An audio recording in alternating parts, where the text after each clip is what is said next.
Et voilà, mesdames et messieurs, cette ambiance en coulisses participe également à la bonne marche de ce rendez-vous politique sur TPC+. Mesdames et messieurs, bienvenue à tous. Nous sommes dimanche 24 octobre et toute l'équipe, oui, en forme de taureau, s'est déjà installée ce matin avec notre invité en plateau. Vous le savez très bien, mesdames et messieurs, d'autant plus que moi, qu'une seule hirondelle n'a jamais fait le printemps. Laurent Agbotouyedo est déjà à ma droite. Laurent, bonjour. Bonjour à vous, Mathieu Midegoyi, et bonjour à tous les téléspectateurs de TPC+. Nous sommes également là pour parler politique sur cette émission. Notre invité, il est là, Paul Daoumont. Bonjour à vous. Bonjour, cher journaliste. Merci d'avoir accepté notre invitation. Plaisir à moi. On rappelle que vous êtes juriste et conseiller bière au niveau de la commune d'Avrancourt. Alors, monsieur le conseiller, dites-nous comment se porte votre parti, le Bloc républicain, dans la commune d'Avrancourt à la date d'aujourd'hui? Je suis très heureux de vous dire que le Bloc républicain se porte très bien à Avrancourt. Nous n'avons aucun souci. Le travail s'organise correctement. Les conseillers BR, nous sommes en harmonie, toujours dans une dynamique de concertation, consensus, de travail en équipe. Aujourd'hui, nous sommes en train de boucler au niveau arrondissement et la mise en œuvre des structures du parti. Nous avons déjà fini l'étape des quartiers de ville. Donc, ce que nous appelons les élus. Après, nous avons mis en place les structures d'arrondissement, ce que nous appelons le bureau de la sous-section.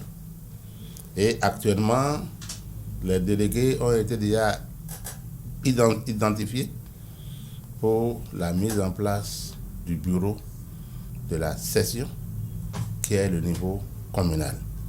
Et je crois que tout ça a été fait dans une dynamique de concertation, de consensus et d'inclusion.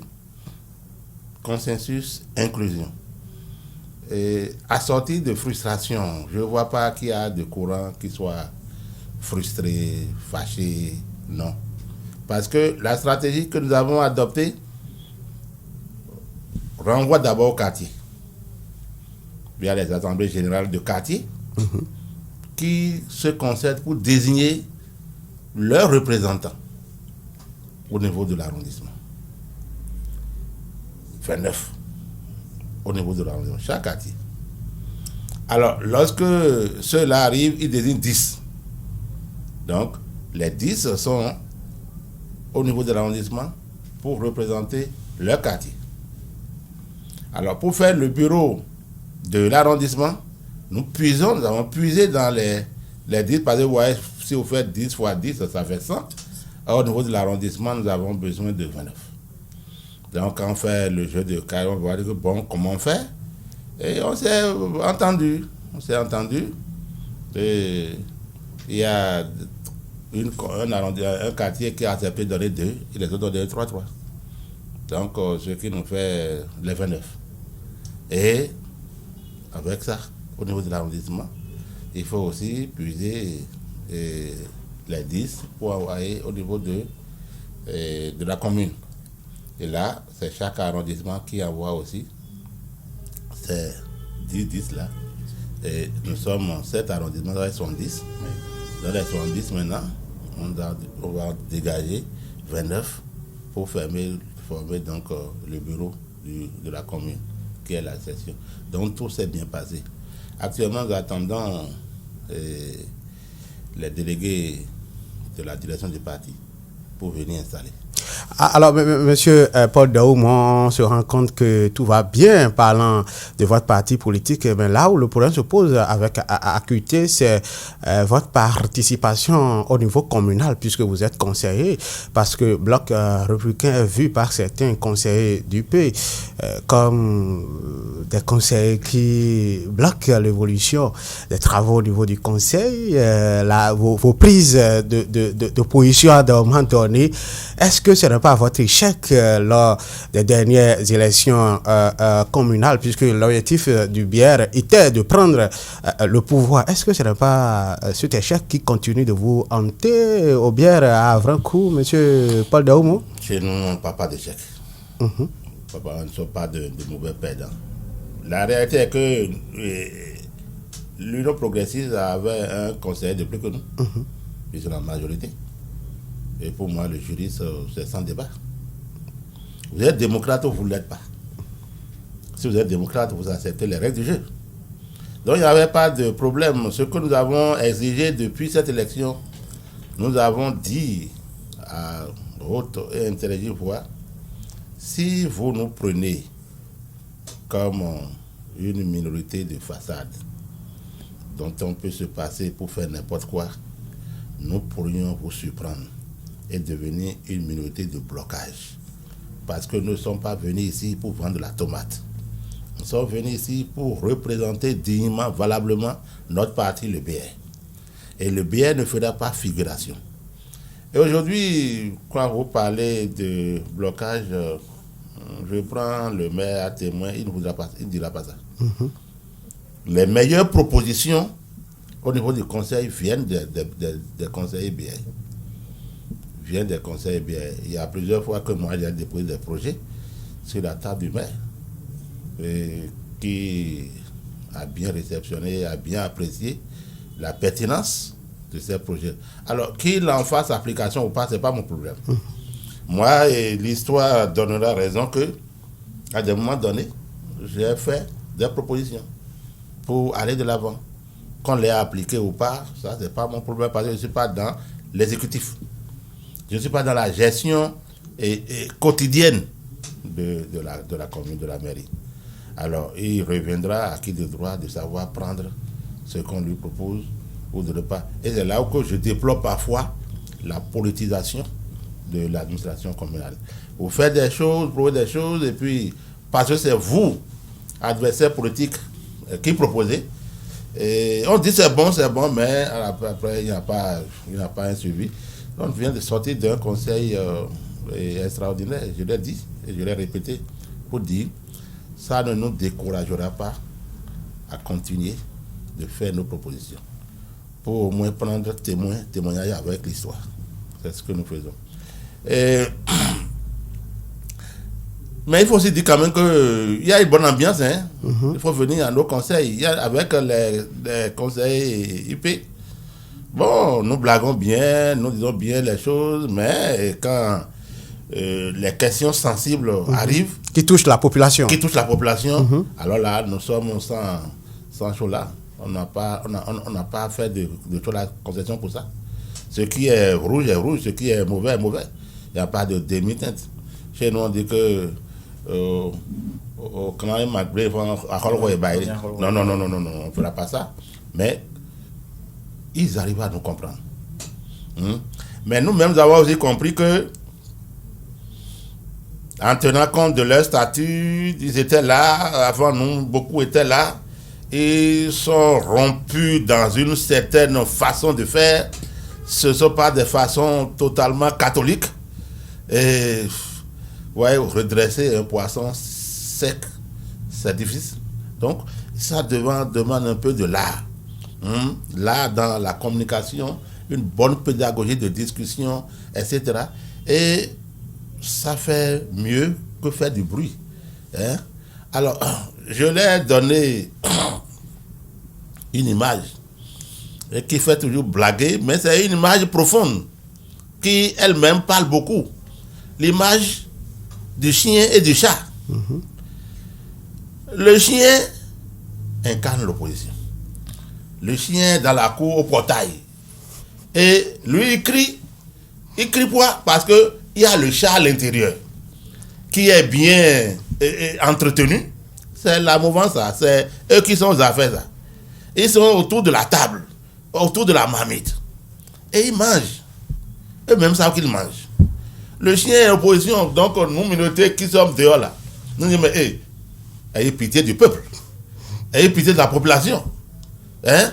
Au nom de laquelle nous sommes là. Si vous mangez tout à l'intérieur là, vous ne pensez même pas à nous qui sommes dehors. Et encore mieux. Donc, quand on parle que vous êtes le chat, hein? C'est le chat qui parle, bien c'est le chien qui parle. Alors ça développe une ambiance bon enfant, mais dans laquelle les vérités crues sont dites.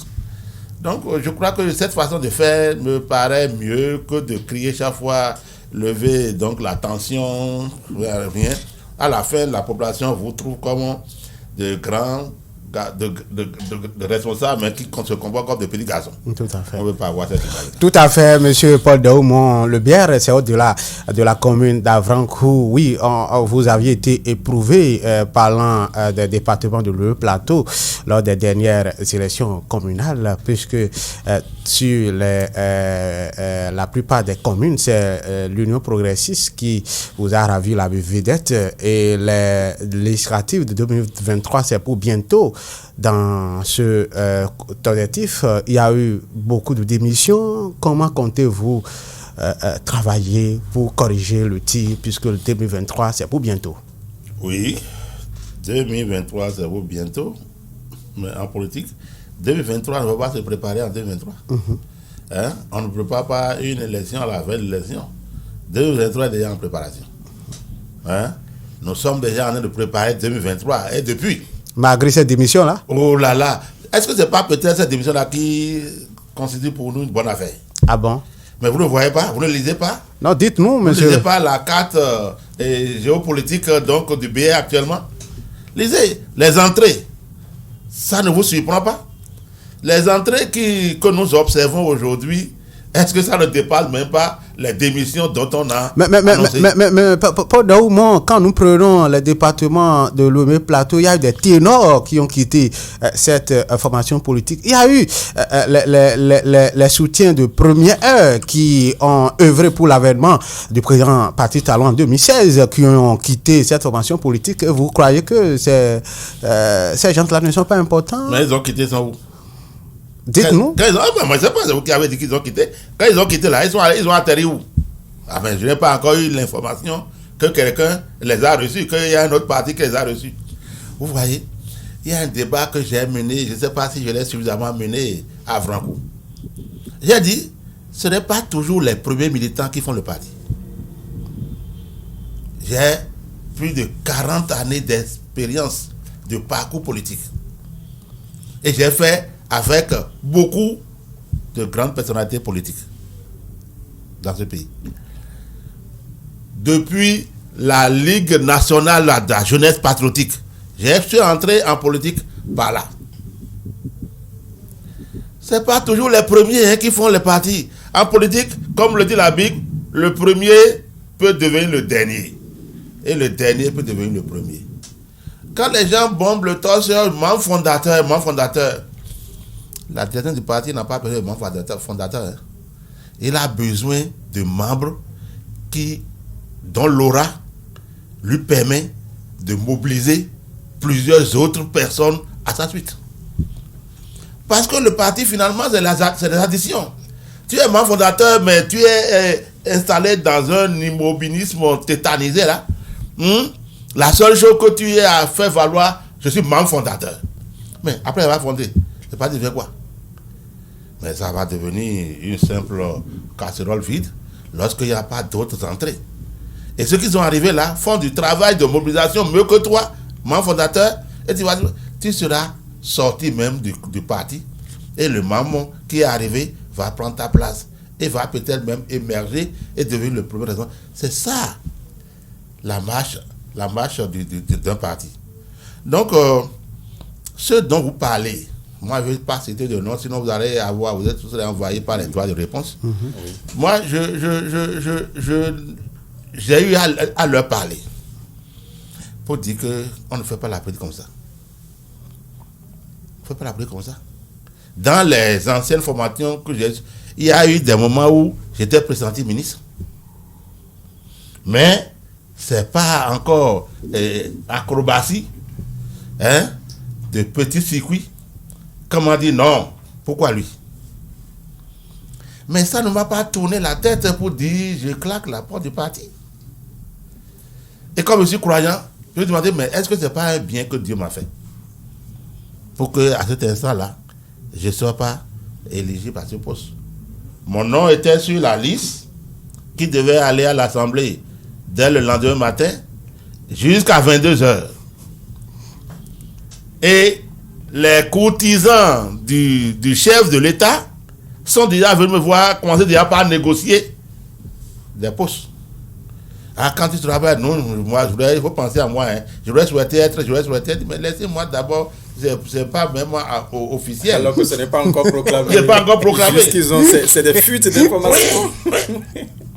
Et c'est ça aussi, la politique. Mais j'ai dit que c'est plutôt un bien que le Seigneur m'a rendu. Parce qu'à l'époque, j'étais dans une belle institution. Et je sais ce que je gagnais. La question pour moi était de savoir, est-ce que c'était mieux par rapport à mon institution? Et en politique, on peut te mettre dedans. Et après 3-4 mois, te dire que bon, on t'a fait sortir encore. Tu as déjà perdu ça. Alors donc, tout ça là, moi j'ai vécu ça. Et ça ne donne pas lieu à un mécontentement au point de claquer la porte. Ça veut dire que tu n'étais pas porteur d'une conviction au départ. Ceux qui n'ont pas de conviction, ils sont prêts à changer leur chemise. Du jour là, à moins d'occasion, ils vont changer leur veste. Oh, mais Paul Daoumon, est-ce qu'au-delà de ce que vous dites, est-ce que les reproches faits aux responsables de cette formation politique, gestion solitaire, clanique, la non-considération aux membres à la base, la direction exécutive nationale qui reste en haut, qui ne descend pas, est-ce que ce ne sont pas des raisons fondées? Vous ne pensez pas qu'il faut corriger ces erreurs-là, M. Paul Daoumon? Je vous avoue la main sur mon cœur de bonne foi que pour moi c'est un non-lieu. C'est des choses que je ne vis pas. Peut-être que nous ne voyons pas le bien de la même façon. Moi je demande rendez-vous avec le président, avec le secrétaire général national, j'ai le rendez-vous. Je vois n'importe quelle structure personnalité du parti, je rencontre, je discute. J'ai écrit au nom des conseillers à la direction du parti que nous voulons être reçus, nous avons été reçus. Le secrétaire général national a même fait mieux. Au lieu de recevoir seulement les conseillers à franc coup, il a reçu les conseillers de Lomé. Parce que les problèmes que nous avons posés dans notre requête étaient quand même aussi valables pour Alors, qu'est-ce qu'on peut dire? Quand vous êtes dans le parti, quand vous êtes dans un parti, et vous n'êtes pas vous-même, vous avez la montre et le calendrier. Ça va déjà 1 an, 2 ans, je ne sais pas, je n'ai rien. Non, ce n'est pas comme ça qu'on fonctionne dans un parti. Vous travaillez à servir le parti parce que vous êtes en harmonie avec les objectifs, les ambitions du parti, qui sont des objectifs allant dans le sens de la satisfaction du grand monde, la satisfaction du peuple en termes de grand monde. On ne peut pas satisfaire, on ne peut pas prendre tout. Parce que dans la société, il y a des gens qui sont coincés dans leur gauche là-bas, il y en a qui sont coincés dans leur droite, et il y en a ceux qui sont centre-gauche, centre-droit, etc. On n'a pas les mêmes ambitions, n'ont pas le même idéal. Mais le grand monde, il faut travailler vers le grand monde. Alors si vous pensez que c'est vous, le grand monde, c'est grave. Ça devient un parti individualisé. Alors, dès qu'il y a nomination, Talon a bien fait. Le président Talon a bien fait de reconduire son équipe. Une nomination aurait encore créé plus de catastrophes au niveau des partis. Ah, pourquoi c'est lui, pourquoi pas c'est moi? Ah, pourquoi si on l'a pris lui, c'est parce que le président du parti l'a proposé. Donc il est mauvais. Donc il est contre moi. C'est des débats de clocher. Hein? J'ai travaillé dans les partis pendant des années. Je n'ai pas cherché à demander, prenez mon nom sur cette chose. Si le parti arrive à pour qu'on fasse le point de mes actions, de l'idéal qu'il veut, s'il trouve l'idéal qu'il veut en moi, et me propose, j'accepte. Au détriment même de mes intérêts. Par exemple, quand on faisait la proposition, j'étais pas sûr de gagner ce que je gagnais là dans mon institution. Mais je n'ai jamais écrit pour dire non, je ne veux pas. Heureusement que Dieu a trouvé les yeux autrement. Paul Daoumon, le bière, c'est également d'autres repères dans ce département Ouémé Plateau. La même dynamique continue sur le plan national, n'est-ce pas, Mathieu Midengoyi? Justement, cela, Laurent Agbotouyedo, Paul Daoumon avec nous. Sur ce rendez-vous politique sur TPC+, Bénin, vous avez parlé à l'instant des démissions, des gens qui n'ont pas de conviction politique, ceux qui sont à la fois avec le calendrier, la montre à la main. Nous constatons également ce qui se passe parce que vous avez demandé si nous n'observons pas la carte politique. Tout à fait. Cela nous amène à vous demander comment cela s'est passé, quels ont été les secrets qui ont amené l'UDBN à faire cette fusion avec le Bloc républicain. Paul Daoumon. Ah oui, tout ne se dit pas de go sur la place publique. C'est ça. Quand vous arrivez à ces grandes décisions, Oui. il faut savoir que les débats ont commencé peut-être à un niveau banal d'abord, un niveau peut-être militant, quelques militants. Ah, mais écoutez, vous avez fait ceci, mais c'est pas mal. Nous-mêmes, nous pensons que c'est une bonne chose. De petits débats comme ça, et après, ça devient sérieux. On dit, mais nous voyons que nous partageons au moins l'essentiel. Mais pourquoi, que perdons-nous à aller ensemble? Ça, c'est d'abord des débats qui se font au niveau informel. Informel. Elle dit que, mais si tu en es convaincu, parle à ta direction. Moi-même, j'en parlerai à ma direction. Alors, ça monte. Et ça monte vers peut-être le président dit que, ah bon, vous avez telle chose là? Bon, mais pourquoi pas? L'autre aussi ayant fait les mêmes conclusions dit, mais pourquoi pas? On peut inviter autour d'un café, autour de ceci là. Parce que le fait d'avoir créé un parti ne signifie pas qu'il y ait des barrières intenses qui nous séparent les uns des autres. D'autant plus que nous sommes béninois, le Bénin est indivisible. Ah oui! Ah oui! Et vous allez toujours constater que, à de grands moments, des partis qui se tiraient dessus ont réussi le miracle de se mettre ensemble pour parler d'une même voix. C'est comme ça que ça arrive. Donc, il n'y a pas, c'est pas un miracle, c'est la communication politique autour des objectifs donnés.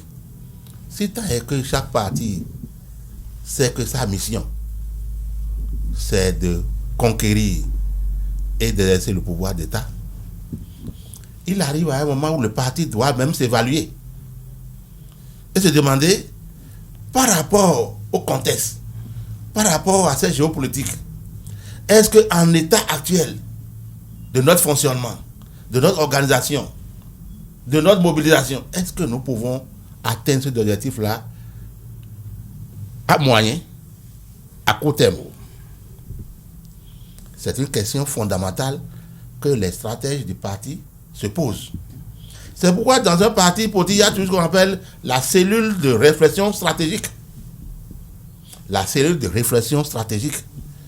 Qui est une structure qui n'est pas tout le temps sur vos antennes et autres. Parce que la stratégie, quand elle est sur la place publique, elle n'est plus stratégique. Voilà. On dit, mais tel là, est-ce qu'on ne peut pas l'approcher? Tel là, on ne peut pas l'approcher. Vous faites cette réflexion à votre niveau, oui. Mais l'autre aussi, d'autres partis aussi font les mêmes réflexions. Si les réflexions se croisent, mais vous allez formaliser cela. Vous allez formaliser ça. Et en termes de formalisation, on fait des projets de tests, de mise ensemble. On envoie aux partenaires. Et puis, lui-même invite ces instances et réfléchit sur le projet. On corrige de part et d'autre. Et on arrive à un consensus qui n'est pas définitif. Ça peut changer demain. Parce que l'homme, c'est le progrès. Oui. Donc, demain, on va dire que ce qu'on avait mis ici, là, est-ce que ce n'est pas un élément bloquant? Oui, parce que nous avons pratiqué la chose. C'est comme ça que ça se passe, mon cher frère. Et c'est ce qui s'est passé? Je peux vous dire que c'est ce qui s'est passé. C'est pas, je ne suis pas à ce niveau, mais il n'y a pas autre moyen. Quelqu'un ne peut pas descendre du ciel et imposer ça. Quelqu'un ne peut pas descendre du ciel et imposer aux militants, quand on parle des militants d'un parti, même si le parti n'est pas grand, ce n'est pas 10 personnes. Hein. D'abord, au niveau de la structure, le nombre de gens à réunir pour dire parti récépissé, mais c'est 15 personnes par commune au moins. Oui. Hein? Donc, ce n'est pas 10 personnes qu'on peut enchambrer facilement pour dire, bon, et aujourd'hui, on a fini l'époque des seigneurs, des présidents seigneurs de parti. C'est révolu ça. C'est révolu. Paul Déaumont, vous avez suivi un peu les commentaires qui ont suivi ce acte qui s'est donc formalisé il y a cela quelques jours en arrière. Vous avez suivi un peu comment cela se passe par rapport surtout aux dénominations Bloc républicain, l'UDBN. Dites-nous comment cela va se passer. Est-ce que Bloc républicain demeurera toujours tel sur les effigies du parti ou bien il y aura une modification par la suite? Oui, c'est un projet qui est en construction. Il n'est pas encore définitif. Il n'est pas encore suffisamment élaboré. Les réflexions se poursuivent. Voilà. Et l'opinion sera largement informée. Quand on met BR, UDBN, c'est un nouveau parti. C'est le jury qui vous parle. Si on met BR, trait d'union, UDBN, on est en présence d'un nouveau parti. Qui signifie reprise des modalités d'enregistrement. D'accord. Voilà. Ça doit faire partie des discussions. Alors, dans ce cas, quelle est la formule qui nous paraît simple? La formule qui nous paraît simple, c'est de garder BR. Voilà. Si on garde BR, et dans les instances du BR, on retrouve les grandes figures de UDBN, le débat ne se pose plus. Puisque les deux partis devront aller dans leur congrès respectif pour accepter et travailler ensemble. Je crois que le point ne se poserait pas. Paul Déaumont, aujourd'hui, nous sommes tentés peut-être de dire que le Bloc républicain risque de devenir le premier, sinon le plus grand parti, même si aujourd'hui, nous connaissons très bien les données sur le plan communal à l'Assemblée nationale et tout, puisqu'il est annoncé, selon les indiscrétions, qu'il y aura également d'autres fusions qui s'annoncent. Vous avez ces nouvelles? Ça vous déplairait? Le cas du PRD, par exemple? Ça vous déplairait? Nous sommes béninois, on est là, on veut juste amener les téléspectateurs, internautes à comprendre. Ah oui, je crois que moi, je serai aux anges. Voilà. Je serai aux anges et je crois qu'il y a beaucoup de béninois qui seraient aux anges. D'apprendre que le BR est devenu le plus grand parti politique du Bénin et que d'autres partis vont se joindre à nous. Et je crois que le président Patrice Talon, non, moi, je pense que c'est un grand homme d'État. Vous voulez dire que c'est lui qui est à la base de cette cuisine interne qui... Non, mais regardez la réflexion de ce grand homme d'État-là. Il a dit, c'est pas la peine d'avoir 100 partis et autres. Je suis d'accord avec lui. On travaillé, j'ai fait des colloques qui a programmé quelque chose qu'on a appelé le programme des partis politiques au Bénin. C'était en 1994. C'est ça. Et qu'on a placé sous la présidence du défunt Monseigneur de Souza. On a invité, il y avait près de 100 et quelques partis à ce colloque. On a élaboré une fiche, plan économique, plan culturel, politique, social. Les gens devaient seulement remplir les questionnaires là. Et le comité scientifique qu'on a mis sur pied pour ouvrir, analyser, a abouti à seulement 3 parties. C'est-à-dire que si les gens respectaient ce qu'ils ont écrit là, il n'y a pas de raison qu'on ait 100 et quelques. Nous avons 3 parties politiques. Talon vient des années plus tard. Il vient dire 2 grandes parties, 2 grandes formations politiques, tout au plus 3. Bon, comme c'est un monsieur qui a de l'audace, et je crois que c'est ça qu'il a de plus que les autres. Il a de l'audace et une pédagogie pour porter son audace. Mais les gens sont allés. On dissout les partis, etc. On a dissous pas le mal.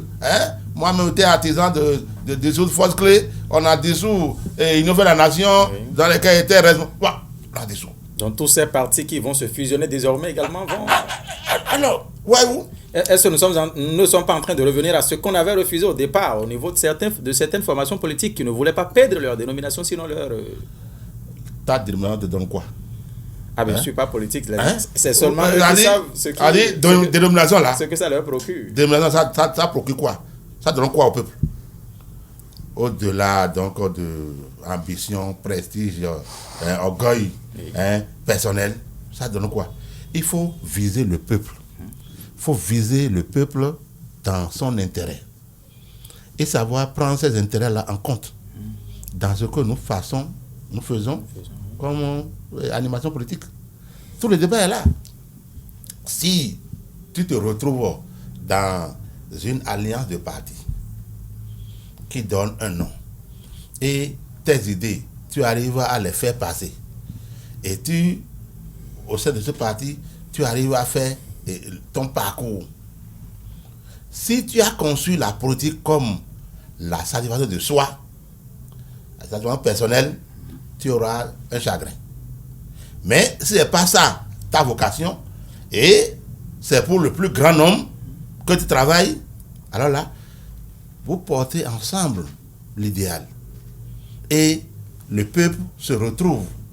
Mais à la fin, vers la fin de ta vie, tu seras très heureux dans ton fauteuil de vieillard là, à dire, j'y ai contribué.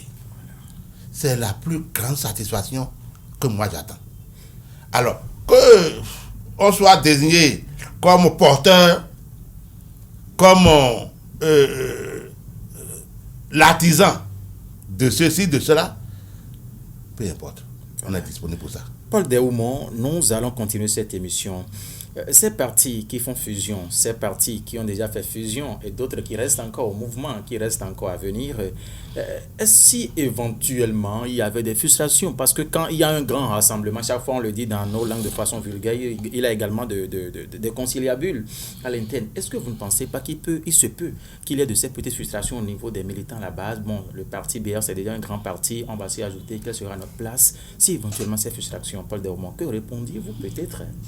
Ça, quand la communication avec les militants à la base est biaisée, n'est pas bien assumée, les frustrations peuvent arriver. Voilà. Mais si c'est validé, ce que le BR le fait avec l'UDIBN, dès lors que c'est validé, le Congrès l'a validé parce qu'il est dit que toute fusion, etc., c'est décidé par le Congrès. Alors, donc, moi, Paul Déoumont, je peux la main sur le cœur, la main sur la tête pour dire qu'il n'y aura pas de frustration à Franco. Super. Parce que je vais descendre sur le terrain, à mot par à mot, pour expliquer le bienfait de cette fusion-là. Ce que le peuple gagne et non ce que moi je gagne. C'est ça la différence. La différence de perception entre le peuple et l'individu. Et souvent, c'est l'individu qui est porté. Ce qui est une grosse erreur. Il ne doit pas avoir de frustration si on fait une bonne démarche communicationnelle vers les militants à la base. Paul Déoumont, et si demain, avec ce qui se passe aujourd'hui, les démissionnaires du passé souhaiteraient encore rejoindre les rangs? Mais on les accueille. En politique, on n'est pas ennemis. Il y a des adversaires, mais on n'est pas des ennemis. Ils peuvent se dire peut-être, je vais partir, qu'est-ce qu'ils diront de moi? Est-ce que je vais encore retrouver ma place d'entre-temps et tout? Oui, ça dépend du format de l'individu, dans quel format il est. C'est tout. On suppose que c'est un membre démissionnaire, comme vous avez dit à l'instant, là, que se réclame membre fondateur, voilà, qui avait démissionné. Est-ce que à son retour, il va toujours conserver ce poste de membre de... Mais non, vous aussi. Quand vous sortez, vous perdez votre siège. C'est comme ça. Comme pour dire celui qui va à la guerre, personne. Oui, mais vous savez les choses, vous me posez des questions. C'est pour me titiller. Non, il faut juste savoir, les avis sont partagés sur certaines questions, raison pour laquelle on aimerait... Si quelqu'un démissionne, et après analyse de conscience, il se soumet à l'analyse, au verdict de sa conscience, et veut rejoindre le parti va lui ouvrir ses portes. Mais il n'a pas d'exigence à porter. S'il porte des exigences, ça veut dire que lui, il est toujours mauvais. Le parti sait ce qu'il était. Les instants du parti savent ce qu'il était. On connaît ses forces de frappe. On lui trouvera la place qu'il faut pour lui permettre de travailler. Le travail étant le sacerdoce. Il faut travailler. Et sans en attendre un gain. Surtout pas de gain personnel. Naturellement, le parti pour travailler a besoin de choisir des responsables. À tel poste, à tel poste. Si ça arrivait, il ne faut pas prendre ça comme une victoire personnelle. C'est une victoire de l'ensemble. Et si tu ne gères pas ta victoire de l'ensemble avec l'ensemble, tu vas devenir aussi un chef, hein, qui est un chef refusé, répugné, un chef qui n'a pas la légitimité nécessaire, le camp nécessaire pour avancer. Voilà. Sur TPC+, mesdames et messieurs, vous êtes en train de suivre cette émission politique ce dimanche 24 octobre 2021. L'aspect politique va toujours se poursuivre. Vous êtes juriste de formation, expert également en matière de la décentralisation. Laurent Agboto-Edo, les réformes sur la décentralisation, Paul Dehoumont disait à l'instant qu'on ne doit pas politiser tout au niveau des communes. Vous avez certainement une question pour lui? Tout à fait, Mathieu Midengo. Oui, Paul Dehoumont, vous aviez toujours par le passé fustigé cette loi sur la décentralisation, vous aviez souhaité qu'on retouche cette loi. Dites-nous, quelle appréciation faites-vous de cette réforme que le gouvernement, par l'autrichement du chef de l'État, a émise il y a quelques jours dans notre pays, réforme sur la décentralisation? Oui, merci beaucoup. Merci Laurent de l'avoir rappelé. Je ne peux pas vous dire combien de fois j'ai fait le tour d'abord des sous-préfectures du Bénin et ensuite des communes pour faire la popularisation des lois de la décentralisation. Parce qu'il était revenu à l'institution dans laquelle je dirais d'aider le gouvernement à faire ce travail pour repérer les zones de crainte, la méfiance, le sentiment des populations pour venir intégrer. C'était encore à ce temps-là, avant projet. On a fait ça. Et on a poussé les gens à aller à la pratique, à aller à l'effectivité de la décentralisation. Vous savez que c'est les lois que nous autres, nous critiquons là, que le Burkina Faso est venu chercher ici. C'est les lois que nous critiquons que le Mali a pris dans ces états avant projet là, le Niger, c'est ça qu'ils ont pris. Et c'est ça qu'ils ont mis en scène pour lancer les élections communales. Je travaillais dans tous ces pays-là et je sais ce que je dis. Et je défie quiconque de venir me choisir. Mais si je prends le cas du Burkina Faso, ils ont, à un moment donné, après les pratiques, fait le toilettage par 2 fois de ces lois-là. Et ils sont allés même à un niveau que nous n'avons pas encore atteint, le code des collectivités territoriales. Le code, ils sont arrivés à ce niveau de prestige législatif par rapport à notre chose là. Nous sommes restés toujours avec nos tests là. Et faisant des formations dans ces pays-là, voyant ce qu'ils ont fait comme modification, voyant et appréciant à juste titre les avantages, l'intérêt de... Je suis venu ici, j'ai discuté avec plusieurs ministres de l'administration territoriale qui ont suivi dans ce pays, et j'ai dit, il faut qu'on aille à une nouvelle relecture de ces tests. À un moment donné, je me sentais plus à l'aise parlant de la décentralisation. Mais le président Talon arrivé, dans son pragmatisme, il a vu les choses autrement. De ce point de vue, moi je l'applaudis, je le remercie, je le soutiens. Ces réformes sont les bienvenues. Sauf que, oui, allez-y. Sauf que les réformes sont encore à l'Assemblée. on n'a pas encore vu les détails pour opiner sérieusement. Mais les quelques éléments qui sont sortis, moi je les approuve. Les quelques éléments qui sont sortis là, non, je les approuve. Par exemple, par rapport à la gouvernance au niveau de la commune, oui. Je salue ça. Ça. Par rapport à la dissolution, il y a même à l'enterrement de FADEC. Oh, mais il y a un autre fonds qui vient remplacer FADEC au niveau des maires. Oui, c'est pourquoi il dit qu'on n'a pas encore vu les nouveaux textes qui vont sortir et ce qu'on met dedans. J'ai toujours crié que le FADEC est le cimetière de la décentralisation. Le FADEC est le cimetière de l'autonomie communale. Et qu'est-ce que vous le faisiez dire? Ce qui me le faisait dire, c'est parce que quand on définit la décentralisation comme transfert de compétences, nous avons dit à chaque compétence transférée doit suivre automatiquement les ressources qui jadis étaient affectées à la compétence qu'on a transférée. Si on transfère l'école maternelle primaire aux communes, les ressources, les crédits et autres que le gouvernement utilisait pour gérer ces écoles-là doivent être transférées aux communes. Mais on n'a pas vu ça. On n'a pas vu ça. Et sans transfert de ressources, la décentralisation devient simplement un transfert de charges et de soucis. Et mettre les maires, les élus locaux dans une situation de débrouillardise. Avec désormais la nomination d'un secrétaire exécutif au niveau des mairies où le maire n'est plus donateur, la suspension du FADEC est nécessaire. Je vais répondre à la question en complétant l'idée sur le FADEC. D'accord. Quel est le mauvais destin que FADEC nous fabrique? À Francourt, jusqu'à pareil, à ce moment, nous sommes fin octobre, 2 mois de la fin de l'année.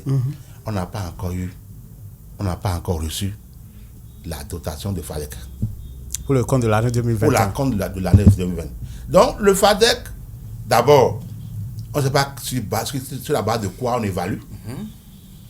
On ne sait pas qui décide de ce qu'il faut donner 100 millions à telle commune et 50 millions à telle autre. Et enfin, c'est comme le médecin qui arrive après la mort, qui arrive trop tard. Et ça ne rend pas service aux populations ni aux communes.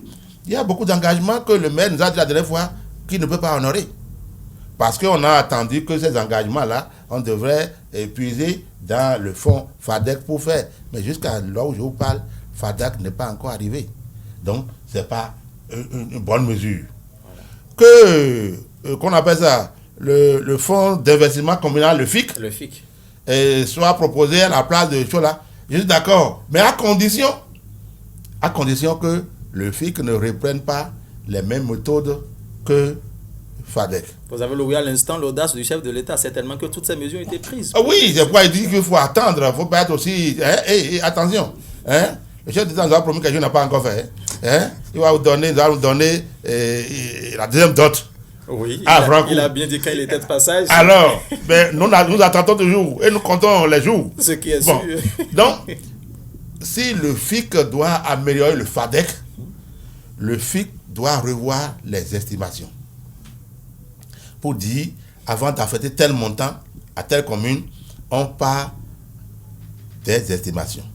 Il y avait une année là, on va dire que on fait 15% du budget national et on envoie à la commune. C'est déjà un pas, mais ce n'est pas suffisant.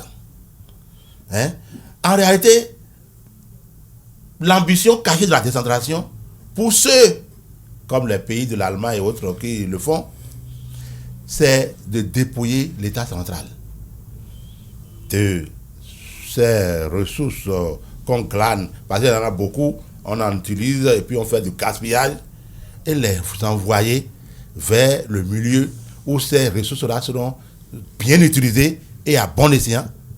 C'est l'ambition cachée de la décentralisation. Voilà.